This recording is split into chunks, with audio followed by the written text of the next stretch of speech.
From Social Prosperity Partners, this is Community Catalysts. So everybody on that campus is responsible for the education of the children in that building. And our mission right now, every bus driver, every custodian, every person who works in the office, everybody on our campus is an educator, and they have their mission. Welcome to Community Catalysts. I'm your host, Matt Lehrman.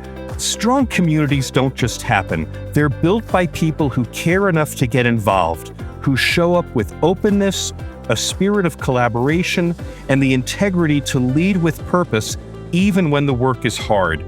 That kind of leadership takes many forms on school boards, councils, commissions, and throughout civic life. Local leaders take on some of society's most complex and sensitive challenges.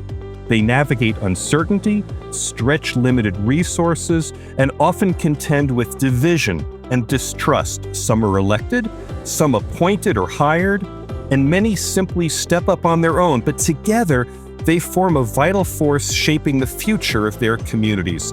Our purpose here is to share the hard-earned, real-world lessons of those who've stepped forward to serve.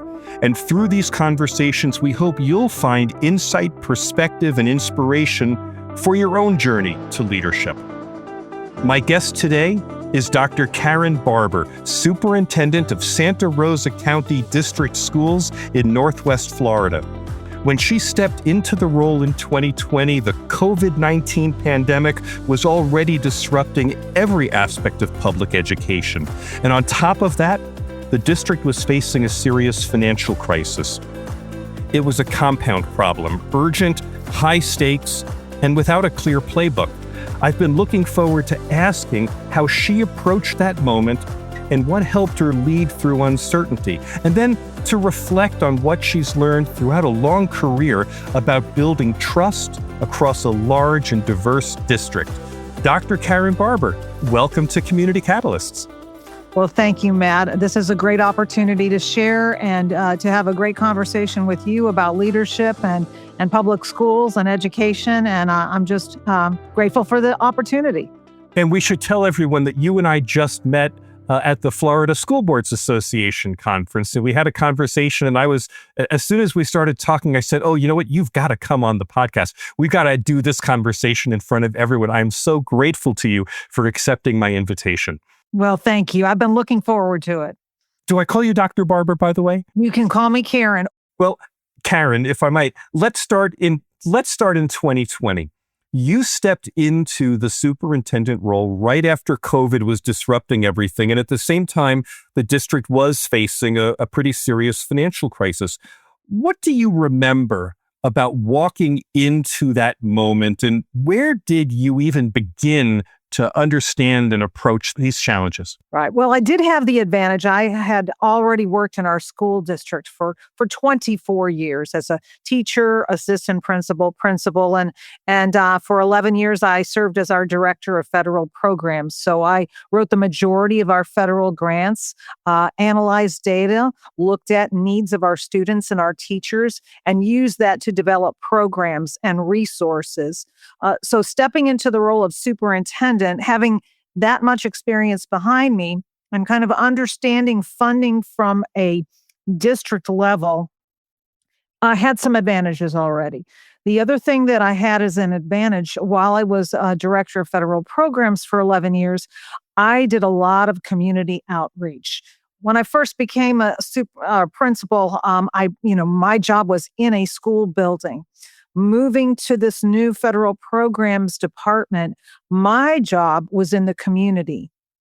And we know that K-12 can't do it by ourselves. Education is a community responsibility, not just a K-12 public school responsibility.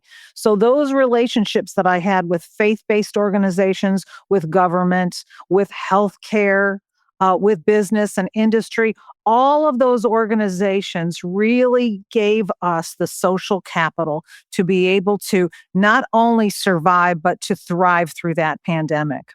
Karen, can I ask you to kind of go deep on what you mean when you say that public education is a community responsibility? I understand the general intent of it, but what does it mean on a tangible basis? Well, if we want a society that is strong, a democracy that is strong, we have to have an educated electorate. And so, in order to have that, every taxpayer, whether they have children in a public school district or not, is the end user for what's going to happen. Those educated children are going to be our workforce. They're going to be our citizens and good citizens. So everyone has an investment in what happens in public education. And so that's what I mean by that community has to be a resource, and education is really a community endeavor, not just a public school endeavor. So you see education is a public good, and the community, not just in theory, not just, out of the U.S. Constitution, the engagement of a community in the provision of public education, you think that's an essential connection? It is an essential connection. And one of the important jobs that I have as the superintendent is to help make that connection with the members of our community, with leaders, with pastors, with business leaders, with moms and dads, and the skeptics as well. There's so much bad press out there about public education, and it's my job. And a lot of that is on a national level. And then many times on a local level, people take on that national rhetoric without really knowing what's going on in their backyard. So that is one of my jobs as superintendent, to be in front of people, to talk about the great things that are happening, to tell the stories of the successes of students, but also the needs of our students, to touch their hearts and to inspire them to want to support our children. So I digressed. Let's go back to the moment that you were promoted to superintendent. I imagine with COVID raging, you were not coming into the office. No one was going into the schools at that moment. Am I thinking right about that? You are. And my position is kind of unique because in the state of Florida, we don't have just appointed superintendents. We have elected superintendents. And I am an elected superintendent. So I was running a campaign in 2020 in the middle of this pandemic. So that was very interesting. So, you have debates, you have forums, there are a lot of outside activities. And so there's a lot of campaigning that I had to do while simultaneously doing my regular job as the director. We should explain this. My understanding is it is only in parts of Florida and I believe in parts of Alabama that there are school superintendents who are elected. But you still have an elected school board, right? You're elected separately from that. Can you just kind of explain what that structure is as you experience it? Right. So we have 30,000 students in our school district. I have a school board of 5 members. This year, in 2026, 3 of my school board members will run for re-election. In 28, the other 2 will run for re-election. So 5 seats. The superintendent's position is a separate position, of course. And so I run independent of those 5 school board members. They're all 4-year terms. And is an elected superintendent still accountable to an elected school board? I work with them, but they do not have the authority to hire or fire me. And so there are advantages and disadvantages. Elected superintendents, for instance, in Florida, the only requirement for an elected superintendent is to be 18 and to be a citizen of that county. So I have a doctorate. I've been in education for 38 years now. So I came with the credentials and the knowledge and experience, but I could have also been a younger person with no background in education, coming from a different field, but wanting to make a difference. So there is that difference. I don't need to be worried each school board meeting about whether I'm going to have my job or not.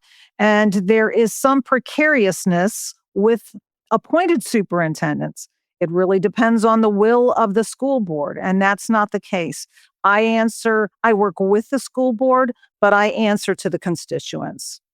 I have to say, I did not know that there were elected superintendents until I came Wow. to the Florida School Boards Association meeting. And what I learned in that is that what you called to work together, really it compels a kind of collaboration between an elected school board and an elected superintendent that maybe is not appreciated everywhere around the country. That you really have to figure out how you get on the same page, but it's voluntary from both sides. It is voluntary from both sides. I have a great relationship with our school board, but it's a relationship you really have to work at. And communication is at the key of that, as it is with working with your constituents. I must be visible. I must be out there in the public. I have to listen and be accessible. And that means that when there are critical needs of my students, those relationships from the community, I can use those, and people take my calls because I show up. So the people who listen to this podcast, I expect, are people who are leaders in civic affair, whether in a city, a town, or in a school board or a county or whatever. And I'm wondering if there isn't a lesson that you might share right off the bat. Here you are elected to office in a moment of crisis and a moment of separation, right? It's hard to be with people.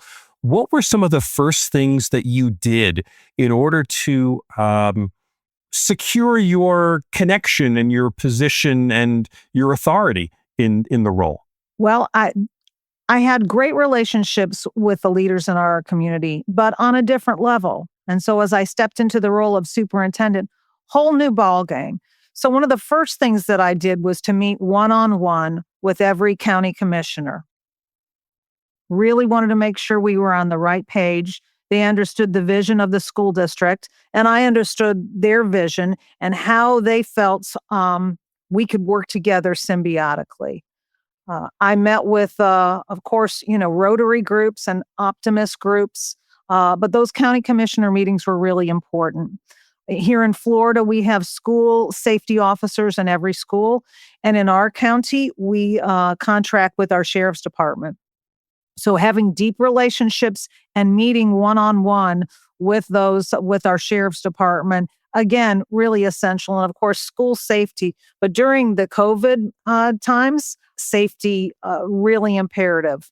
Meeting one-on-one with our health department, our Department of Health, as we navigated our way through the emergency health decrees, really needed to make sure we were interpreting things correctly. You had said both that there was the pandemic and also a financial crisis at that moment. So at the point that you were elected and came into your office, did you already have a plan of action of what you would do on both of these things? Or was it early enough in the pandemic or early enough in the financial crisis that you were still trying to understand the ramifications of what was going on and needing to involve a lot of people to try to figure out what the path forward would be? There was an advantage during that time. There was some silver lining. We did get additional grant dollars, the ESSER dollars, that helped us, first of all, make sure that our students were in a healthy environment, air purification systems, and other ways of making sure that we were cleaning our facilities and sanitizing them so that our students were in the most healthy environment possible, our employees as well. But we also were able to use some of those grant dollars for intervention because there was some learning loss that happened. When a student's out for 2 weeks because they're quarantined, they're going to miss some instruction. And so we were able to use some of those funds for interventionists. So we were really focusing not only on the physical health of our students, but of course their academic health and also their mental health. So those grant dollars really helped. The timing for this, so of course, the school districts all over the nation around March, around spring break of 2020, that's when they went on spring break, and most did not come back to finish the Right. school year. In the state of Florida, and I'm very thankful for this, when school started in August, we were in school, physically in school. Oh. This was not, parents had the opportunity for remote learning. They could opt for that, but they could also opt for in-person learning.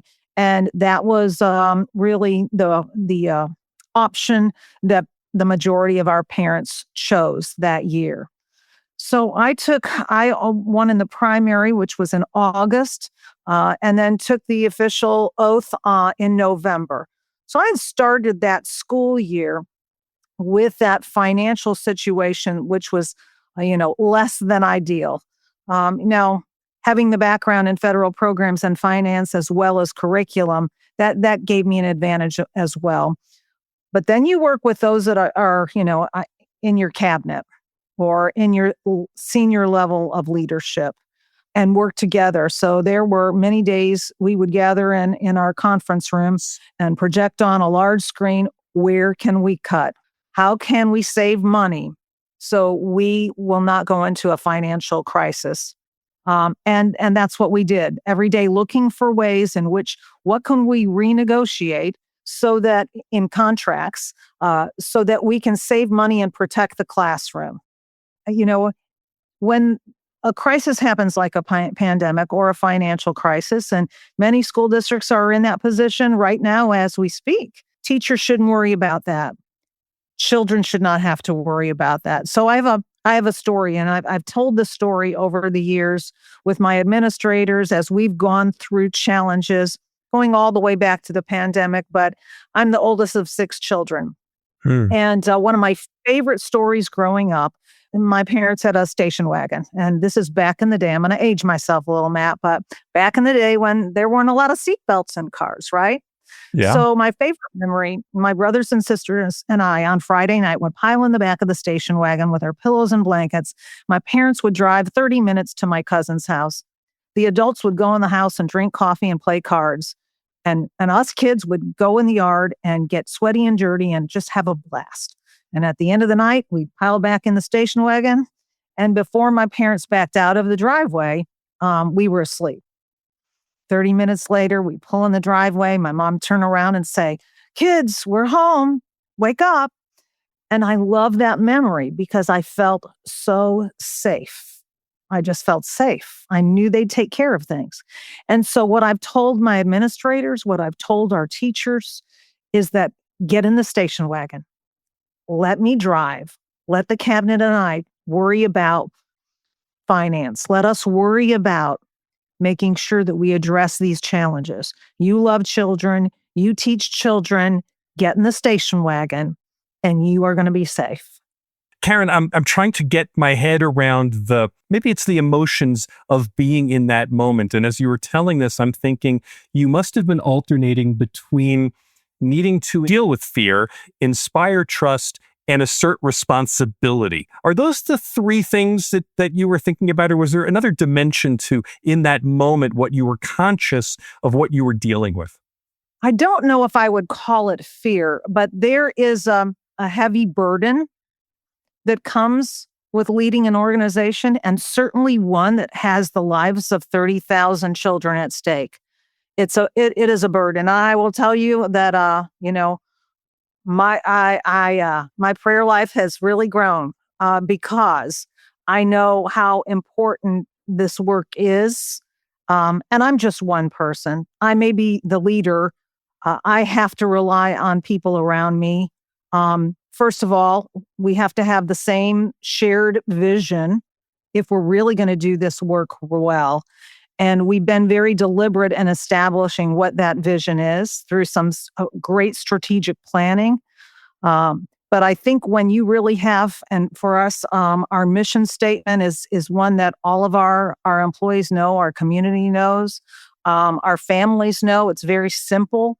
Our mission is to love, educate, and prepare all students for graduation and a successful future. So that mission statement is really our compass rose. It is at the center of every decision we make, whether it's financial, whether it's health, safety, welfare, whether it's curriculum. All the hard decisions become a little bit easier when that is the thing that we know we're aspiring to accomplish. I get the educate and I get the prepare for the future. Would you elaborate for me on what love means at the start of that? Oh, absolutely. I think when our families send their kids to us, they want to make sure that we do love them. If children are to learn, they have to feel safe. They have to feel that and believe that we have their best interests at heart.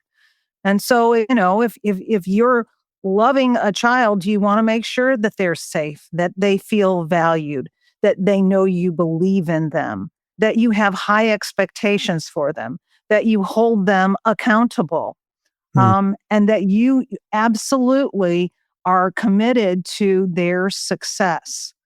So we start with that because you have to have those conditions, that environment, that expectation before you can teach them, before you can prepare them for that successful future. So because we are so student focused in our school district, nothing else can happen until we set the cultural norm that we love children in this school district, and then we can teach them. Thank you for that. That's really interesting. I want to go back a little bit, Karen. As we were preparing for today, you shared with me something about your first leadership role when you became a principal, I think at the age of 34 in a brand new community.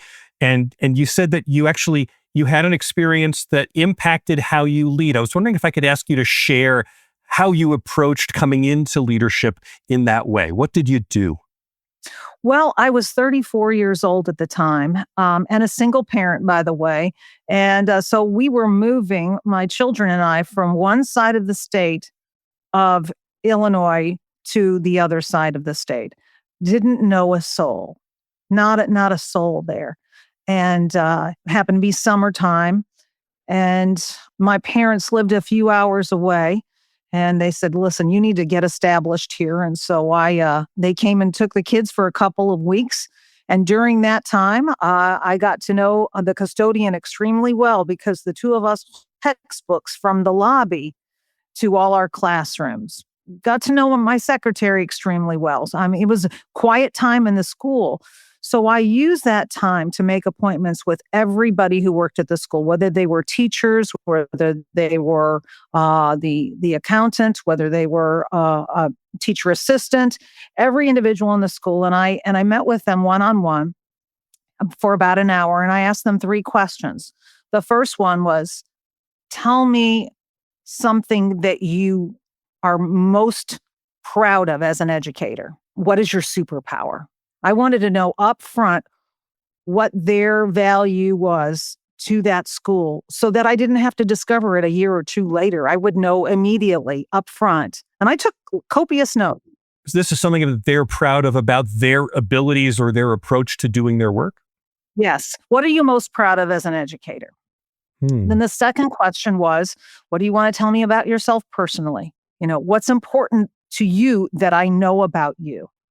And the third question was, what can I do as principal to help you continue to be effective, to continue to grow, to be happy and satisfied in your work? So those were my three questions. They paid dividends, and I'll tell you why. I was 34 at the time. I had teachers who'd been teaching longer than I'd been alive. And that was quite intimidating. But to ask those three open-ended questions, I was able to establish that trust that I talked about when I became superintendent with each one of those individuals. And at this point, I'm brand new to this community. They don't know me at all. So I really needed to fast forward my understanding of them as people, as educators. And when I say educator, I mean every single person on that campus is an educator. If you don't mind, I'd love to tell you another story, and you've probably heard this one before. And this is one of my very, very favorite stories of all time. So I'm a Catholic, and grew up in the 60s. So when President Kennedy was the president, that was a really big deal in my family. And I remember sitting in front of the black and white TV with my grandma, watching President Kennedy, his speeches, the parades, and then, of course, after the assassination, the funeral procession. Always been really, as a young child, obsessed with President Kennedy. And as an adult, I've studied some of his presidency. And there was a great story about President Kennedy. He was, they say, at NASA. And of course, during his presidency, we were in a space race with the Russians. He's walking down the hall of NASA, and there's a janitor mopping the floor. And he said to the janitor, "Excuse me, sir, what is your job?" And the janitor looked the president straight in the eye and said, "Mr. President, my job is to put a man on the moon." Hmm. And I just love that example that he knew his mission was that important. It wasn't about just a clean floor. It was about being something far more important than a clean floor. It was about putting a man on the moon. So when we're talking about any individual who's working in a school, when we know that mission of you're going to love, educate, and prepare all students, that's everybody's mission. So everybody on that campus is responsible for the education of the children in that building.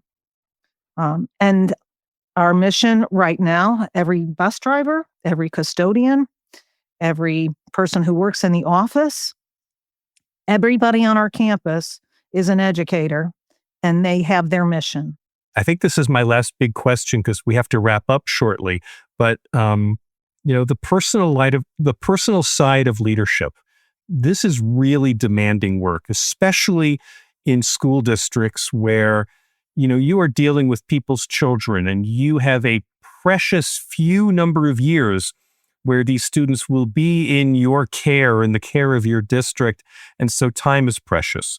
What have you learned about staying balanced in a role that's always high stakes, always high pressure? And what do you say to someone today who is stepping into leadership in public education right now? You have to surround yourself with a really good team, and you need to meet with them regularly, support them, but let them do their job. So I will say that, I'm starting my 6th year as superintendent now, 38 years in education, starting my 39th. So I've seen a thing or two, right? That Farmers Insurance commercial, we know a thing or two because we've seen a thing or two. Well, I know a thing or two because I've seen a thing or two. But even with that experience, I really wanted to be probably overly hands-on when I started. I really wanted to know every detail.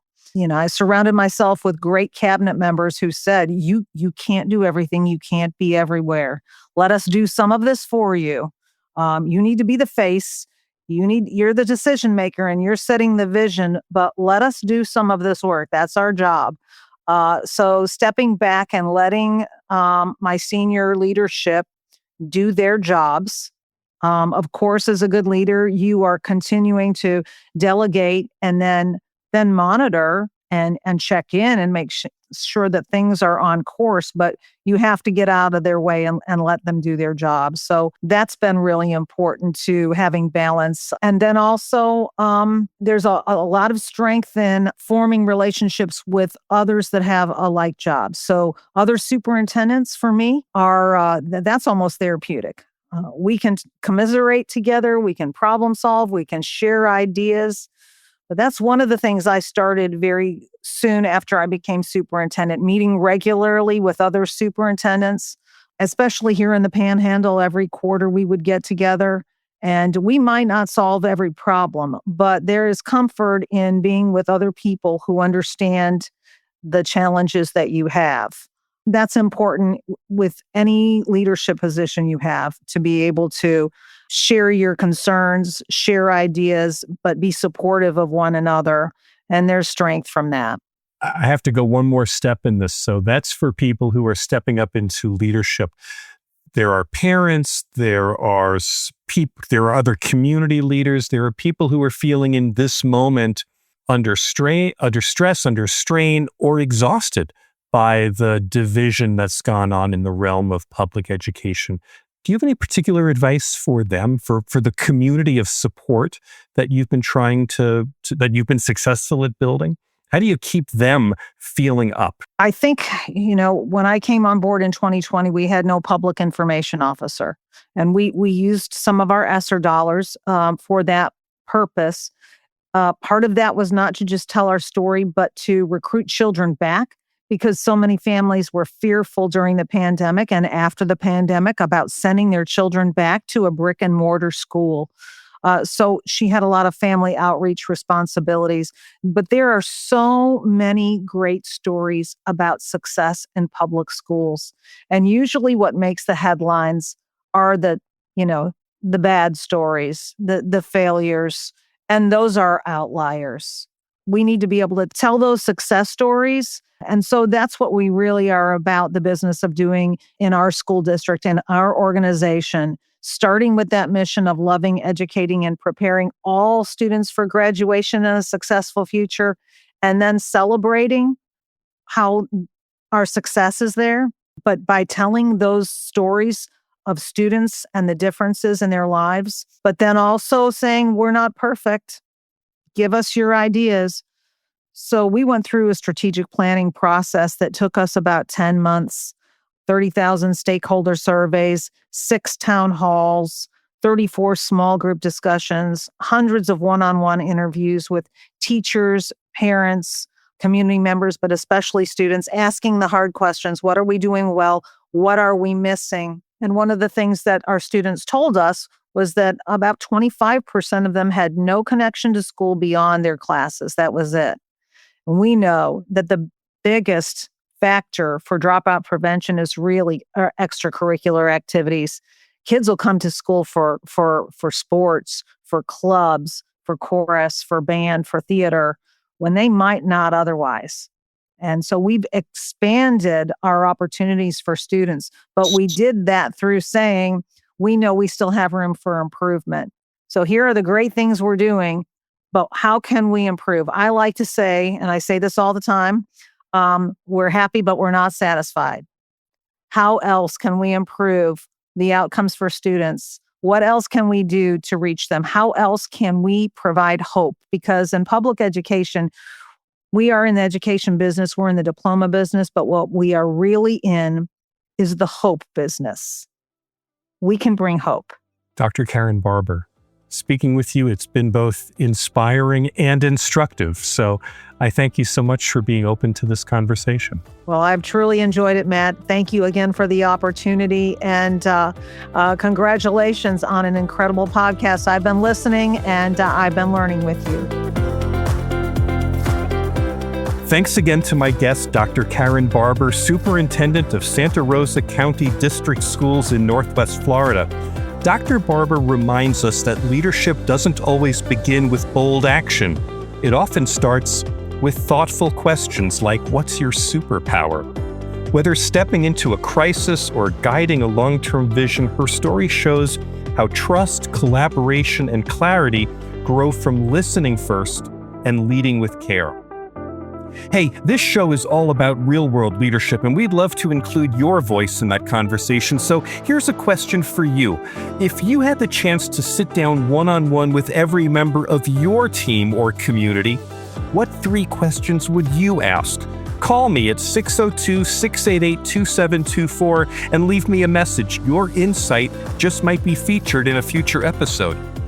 And if you're leading in your community, whether on a board, a council, or through public service, use the podcast guest link in the show notes to introduce yourself. Your story might be exactly what another leader needs to hear. If today's conversation resonated with you, please follow the show and leave a review on Apple Podcasts or wherever you're listening. Your comments help more local leaders discover these conversations. Community Catalysts is edited by Nick Living the Dream Tantillo. Our executive producer is John Little.